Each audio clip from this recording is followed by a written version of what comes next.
Today on Do It Yourself Ken, we're going to be working on a 1997 Mitsubishi Montero. So the problem that we're having is that when we try to use our wipers, they make a real bad noise.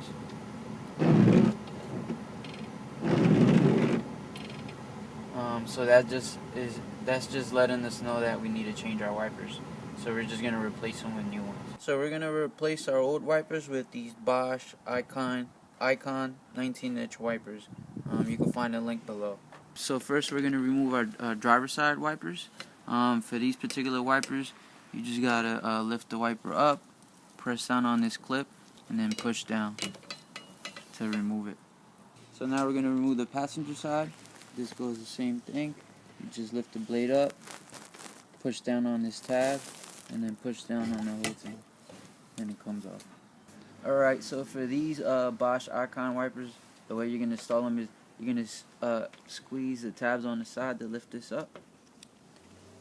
You're going to put your wiper blade in here, and then you want to hook it in there, and then push up. Keep pushing up until it goes all the way down, and then you're just going to close. So now we're going to install the passenger side. The same thing. You want to squeeze these tabs, open this up, and you're going to put the wiper blade and hook it onto this thing in here.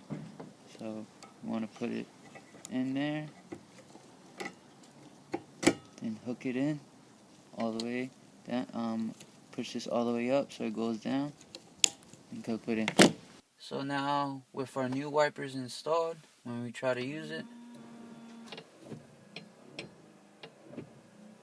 you see there's no noise. So that's how you replace your wipers on a 1997 Mitsubishi Montero.